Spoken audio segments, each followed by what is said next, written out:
Hey guys, welcome back to my YouTube channel. আজি আমি discuss কৰিবলৈ ওলাইছো vocabulary developmentৰ বিষয়ে. So vocabulary development কি? Vocabulary development is a process by which people acquire words.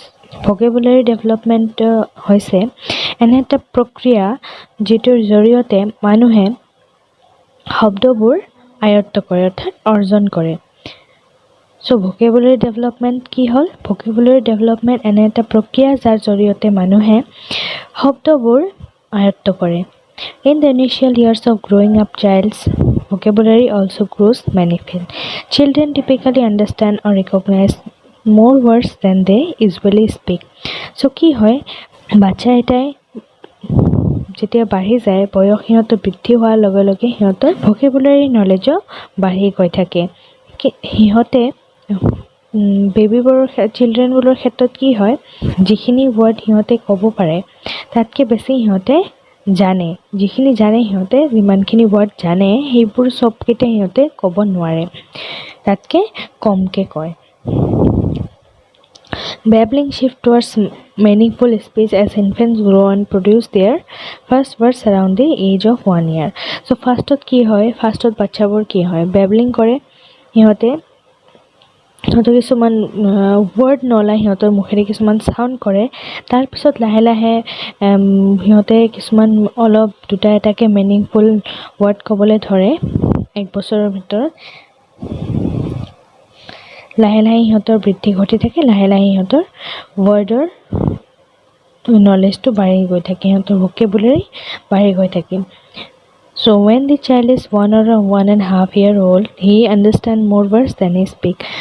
So যেতিয়া এটা বাচ্চাৰ 1 বা 1.5 বছৰ হয় তেতিয়া এই বাচ্চাটোৱে যিমানখিনি ওয়াৰ্ড ক'ব পাৰে তাতকৈ বেছি বুজি পায়, অৰ্থাৎ বুজি পায় বেছি ওয়াৰ্ডখিনি ধৰিব পাৰে, বেছিকৈ ক্যাপচাৰ কৰিব পাৰে. মানুহে কি কৈ আছে সেইটো বেছিকৈ বুজে কিন্তু তাতকৈ কমকৈ ক'ব পাৰে. যিমানখিনি ওয়াৰ্ড সি জানে সকলোবিলাক সি ক'ব নোৱাৰে. Vocabulary learning. Vocabulary learning of a child in different age group is given below. So এটা বাচ্চাৰ ক্ষেত্ৰত কি দেখা যায় কিছুমান ডিফাৰেণ্ট স্তৰত ডিফাৰেণ্ট এজ গ্ৰুপত ডিফাৰেণ্ট ষ্টেজেছ থাকে vocabulary learningৰ. So সেইবোৰ হ'ল young children. young childrenবোৰ কি হৈছে এজ গ্ৰুপটো দিছে 12 to 24 month old. যিখিনি 12 পৰা 24 মহীয়া বাচ্চা আছে সেইবিলাকৰ ক্ষেত্ৰত vocabulary কেনেধৰণৰ হয়. Benefit from exposure to lots of words quantity. Talking is a very good source of vocabulary development in a child. So কি হয় সিহঁতে কথা ক'বলৈ শিকিব, কথা সিহঁতৰ লগত কথা বেছিকৈ পাতিলে সিহঁতৰ vocabulary knowledgeটো বাঢ়ি যাব. ঠিক আছে, এইখিনি বাচ্চাবোৰৰ লগত আমি বেছিকৈ কথা পাতিব লাগে, তেতিয়া সিহঁতে আমাৰ পৰা শুনি শুনি সিহঁতৰ vocabulary বাঢ়ি বাঢ়ি গৈ থাকিব, সিহঁতৰ শব্দ ভাণ্ডাৰ বাঢ়ি বাঢ়ি গৈ থাকিব. toddler ক্ষেত্ৰত কি দেখা যায় toddler হৈছে 24 পৰা 36 মহীয়া বাচ্চা. Benefit from hearing a variety of sophisticated words. They have learned a lot of common vocabulary and are ready to learn more difficult words such as purchase instead of buy or wearing instead of tire. ঠিক আছে, সিহঁতে লাহে লাহে বাঢ়ি গৈ থাকে, সিহঁতৰ বয়স এজটো বাঢ়ি গৈ থাকে, লাহে লাহে সিহঁতে কিছুমান ডিফিকাল্ট ওয়াৰ্ড শিকিবলৈ ধৰে. সাপোজ সিহঁতে বাই শব্দটোৰ সলনি পাৰ্চেছ ক'বলৈ শিকে আৰু টায়াৰ্ড অৰ্থাৎ ক্লান্তৰ সলনি সিহঁতে ৱেৰি ক'বলৈ শিকে. চ' সিহঁতে কিছুমান ডিফিকাল্ট ওয়াৰ্ড শিকিবলৈ লয় এইটো এজত. লাহে লাহে সিহঁতে ডিফিকাল্ট ওয়াৰ্ডবোৰো শিকিবলৈ ধৰে. Pre-school children. Preschool children age group to hall 36 to 48 months. ঠিক আছে, so benefit from conversation about things that happened in the past or something that is planned for the future. Event is helpful and providing explanations about things. Example, answering children's why question is also helpful at this stage. এইটো ষ্টেজত কি হয় সিহঁতৰ লগত বেছিকৈ কনভাৰচেশ্যন কৰিব লাগে আৰু সিহঁতে কিছুমান পাষ্টত কি হৈছিল বা ফিউচাৰত কি হ'ব এটা এনেকুৱা ইভেণ্টৰ বিষয়ে সিহঁতৰ লগত বেছিকৈ কনভাৰচেশ্যন কৰিলে সিহঁতে তাৰ পৰা সিহঁতৰ ভকেবুলাৰী নলেজ সিহঁতে বেছিকৈ গেইন কৰিব পাৰিব, সিহঁতৰ ভকেবুলাৰী বেছিকৈ গ্ৰ' হ'ব। তাৰপিছত সিহঁতক এইটো এজত সিহঁতে কুৱেশ্যন কেনেকৈ কৰে, এইটো কি হ'ল, এইটো কেনেকৈ হ'ল, এইবোৰ নলেজ সিহঁতৰ ভকেবুলাৰী নলেজ এইবোৰৰ ক্ষেত্ৰত বেছিকৈ বৃদ্ধি পায় এইটো এজত প্ৰি স্কুল চিলড্ৰেনত। চ' এতিয়া আমি শিকিম ষ্ট্ৰেটেজিজ টু ইনক্ৰিজ ভকেবুলাৰী। চ' ভকেবুলাৰী ইনক্ৰিজ কৰাৰ কি ষ্ট্ৰেটেজিজ আছে সেইবোৰ হ'ল follow your child's lead. If you talk about what interests your child, it is more likely your child will pay attention and learn a new word. So এটা বাচ্চাই সিহঁতৰ interested কি, সিহঁতে ক'ত ইণ্টাৰেষ্টেড হয়, কোনবোৰ কথাত সিহঁত ইণ্টাৰেষ্টেড হয়, বা সিহঁতক এনেকুৱা কনভাৰচেশ্যন সিহঁতৰ লগত কৰিব লাগিব, বা এনেকুৱা কাহিনী বা এনেকুৱা কিবা গল্প সিহঁতৰ আগত ক'ব লাগিব যাতে সিহঁতে ইণ্টাৰেষ্টেড হয় আৰু তাৰ পৰা সিহঁতে নতুন ৱৰ্ড শিকিব পাৰে। ফৰ এক্সাম্পল, এটা বাচ্চাই গাড়ীৰ লগত খেলি ভাল পায়, চ' যেতিয়া সি খেলিব তাৰ লগত এনেকুৱা ৱৰ্ড ইউজ কৰিব লাগিব, ছাপ'জ push, fast, speed, traffic and mechanic. এইবোৰ ৱৰ্ড গাড়ীৰ ক্ষেত্ৰত এইবোৰ ৱৰ্ড আমি বাৰে বাৰে যেতিয়া সি খেলি থাকিব বাৰে বাৰে এইবোৰ ৱৰ্ড ইউজ কৰিলে সিহঁতে ইয়াৰ পৰা শিকিব পাৰিব। So, children need to hear a word several times before they start to use it. যেতিয়া সিহঁতে ৱৰ্ড এটা ইউজ কৰিবলৈ শিকিব তাৰ আগতে বেছিকৈ সিহঁতক শুনাব লাগিব, ৱৰ্ডটো বেছিকৈ সিহঁতৰ আগত ক'ব লাগিব। যেতিয়া বেছিকৈ সেই ৱৰ্ডটো বাৰে বাৰে শুনিব তাৰ পৰাই সেই বাৰে বাৰে শুনাৰ পিছতহে সি ক'বলৈ শিকিব।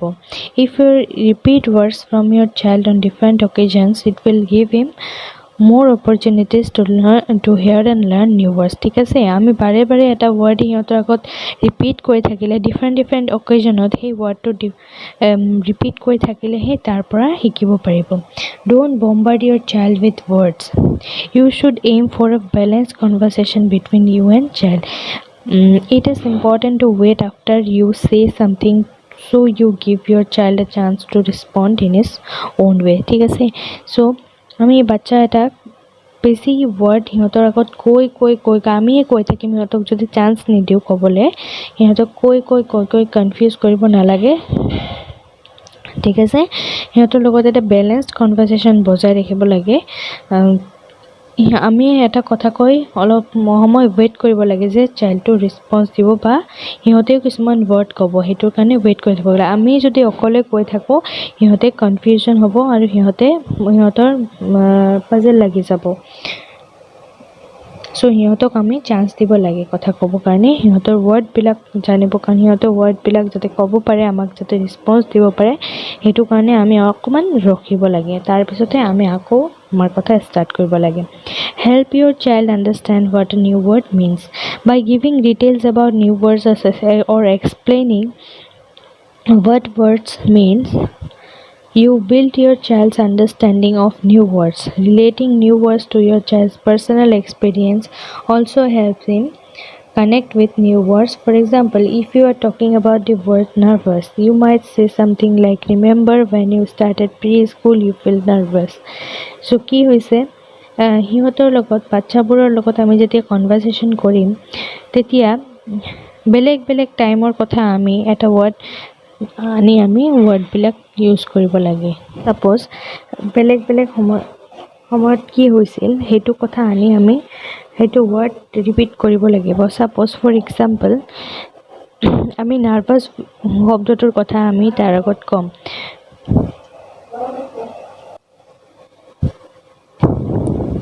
চ' আমি তেতিয়া তাক নাৰ্ভাছ শব্দটো মনত কৰাবৰ কাৰণে কি ক'ম যে remember when you started preschool you felt nervous. চ' তুমি তোমাৰ মনত আছেনে যেতিয়া তোমাৰ প্ৰি স্কুল ষ্টাৰ্ট কৰিছিলা তেতিয়া তুমি নাৰ্ভাছ ফিল কৰিছিলা so but eventually when you were more comfortable there you didn't feel nervous anymore so যেতিয়া তুমি কমফৰ্টেবল হৈছিলা তেতিয়া আৰু তুমি নাৰ্ভাছ ফিল নকৰিছিলা কৰা নাছিলা তো ঠিক আছে এনেকৈ আমি তাৰ আগত সেই ৱৰ্ডটো এটা সেন্টেন্সৰ লগত লগাই আমি এনেদৰে বুজাব লাগিব যাতে তাৰ মূৰত একেবাৰে সোমাই যায় যে এই ৱৰ্ডটো আসলতে কি কৈছে আমি কেতিয়া ইউজ কৰিব লাগিব ঠিক আছে Action can speak louder than words. If you accompany your words with action, gestures, or facial expressions, it will help your child understanding many of words. So, কি হৈছে আমি এটা word বাচ্চা এটাক বুজাব কাৰণে কি কৰিব লাগিব different action কৰিব লাগিব different gestures apply কৰিব লাগিব or facial expressions দেখাব লাগিব সিহঁতক তেতিয়া সিহঁতৰ ভালকৈ মনত সিহঁতে ক্যাপচাৰ কৰিব ল'ব পাৰিব যে ইটো ৱৰ্ডে ইটো কথাই বুজাইছে সাপোজ এটা ৱৰ্ড আছে weary ঠিক আছে weary শব্দটো আমি বুজাব কাৰণ weary মানে হৈছে ক্লান্ত এই শব্দটো আমি বুজাব কাৰণে কি কৰিম ক্লান্ত শব্দটো আমি বুজাব কাৰণে তেতিয়া স্লিপিং একচন কৰিব পাৰিম আমি শোৱনৰ নাটক কৰিব পাৰিম তাৰ আগত বা yawn অৰ্থাৎ হামি কাৰে যে টোপনি মাৰাৰ আগত যে ঠিক আছে হেতু আমি yawning-ৰ একচন কৰিব পাৰিম হিয়ত সো different gestures apply কৰি আমি facial expression কৰি এটা বাচ্চাক বুজাব পাৰিম যে আসলতে হে ৱৰ্ডটো কি মিন কৰিছে সো ঠিক আছে আজিৰ বাবে এইখিনি আশা কৰো আপোনালোকে ভিডিওটো ভাল পাব যদি আপোনালোকে মোৰ চেনেলটোতে নতুন আহিছে তেন সাবস্ক্ৰাইব কৰিব আৰু যদি কিবা কনফিউজন থাকে কমেন্ট বক্সত জনাব আৰু ভিডিওটো লাইক কৰিবলৈ নাপাহৰিব বাই বাই